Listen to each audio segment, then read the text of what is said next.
요즘 마음고생 심하시죠? 마이너스 35%. 시장이 가장 좋았을 때와 비교하면 거의 3분의 1이 날아갔다는 뜻이죠. 그래서 진짜 상승장은 이제 끝난 걸까? 오늘 이 질문에 대한 답을 함께 찾아보시죠. 자, 그럼 먼저 시장이 왜 이렇게 갑자기 차가워졌는지 한번 살펴보겠습니다. 우선 투자자들의 마음 상태, 이건 공포 탐욕 지수라는 건데 극도의 공포입니다. 사람들이 너무 무서워서 그냥 다 던지고 도망치고 싶어하는 상태라는 거예요. 전문가들은 이 공포의 원인을 크게 4가지로 꼽고 있습니다. 첫 번째, 저기 보이는 50주 이동평균선 하나만 보시면 돼요. 지난 1년 동안의 평균 가격을 이은 선인데 오랫동안 가격을 받쳐주던 든든한 바닥 같은 역할을 했거든요. 근데 지금 그 바닥이 깨져버린 거예요. 역사적으로 이 선이 무너지면 큰 하락이 올 수 있다는 아주 강력한 경고등으로 여겨졌습니다. 심지어 이 분야에 살아있는 전설 같은 분이죠. 트레이더 피터 브렌트는 하락장 패턴이 완성됐다. 58,000달러까지 갈 수 있다고 아주 단호하게 말했습니다. 차트만 보는 사람들 사이에서는 공포가 정말 커지고 있다는 뜻입니다. 돈의 흐름도 심상치가 않습니다. 특히 기관 투자자들, 비트코인과 이더리움 ETF에서 썰물처럼 빠져나가고 있어요. 수천억 원의 돈이 빠져나갔다는 건 이 큰 손들이 일단 수익을 챙기고 시장에서 발을 빼고 있다는 아주 확실한 신호거든요. 두 번째 이유는 세계 경제 상황입니다. 먼저 일본이 금리를 올렸어요. 그동안 이자가 싼 일본 돈을 빌려서 암호화폐에 투자했던 돈들이 다시 일본으로 돌아가고 있다는 뜻이거든요. 또 미국 중앙은행이 시중에 풀었던 돈을 걷어들이는 걸 멈췄는데 시장에선 이걸 좋게 보는 게 아니라 경제에 무슨 문제 있나? 하고 오히려 더 불안해하는 거죠. 이런 불안감은 사람들이 위험한 자산부터 팔게 만듭니다. 자, 지금까지는 좀 암울한 얘기를 했는데요.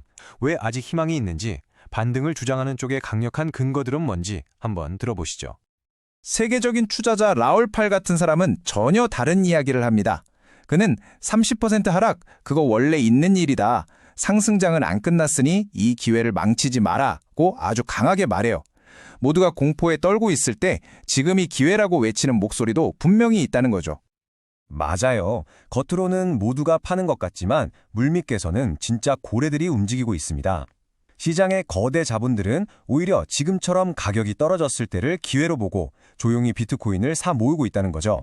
특히 마이크로 스트래티지 같은 회사는 가격이 내릴 때마다 더 사는 걸로 아주 유명하잖아요. 플러스 20만, 시장이 한창 떨어지던 지난 4월 이후에 현물 ETF가 사들인 비트코인 개수가 오히려 20만 개나 늘었다는 겁니다.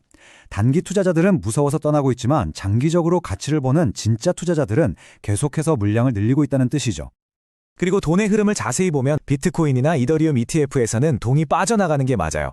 근데 그 돈이 시장을 완전히 떠난 게 아니라 보시는 것처럼 솔라나나 XRP 같은 다른 코인들의 ETF로 옮겨가고 있습니다. 즉, 투자자들이 암호화폐 시장을 버린 게 아니라 새로운 기회를 찾아서 자금을 이동시키고 있다는 거죠. 그리고 어쩌면 이게 가장 강력한 희망의 이유일지도 모릅니다. 바로 돈의 힘이에요. 지금 전 세계적으로 시중에 돈이 어마어마하게 풀려 있습니다. 역사적으로 이렇게 갈고 잃은 돈이 넘쳐날 때 그 돈이 결국 어디로 갔을까요? 바로 암호화폐 같은 시장으로 쏟아져 들어왔습니다. 자, 이렇게 오른다는 쪽, 내린다는 쪽, 신호가 너무 엇갈리죠?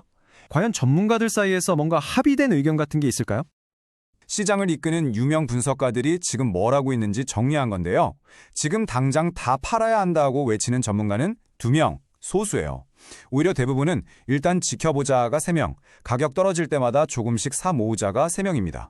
그리고 지금 전 재산을 다 넣어라 라고 말하는 전문가는 단 1명도 없습니다. 결론은 이겁니다.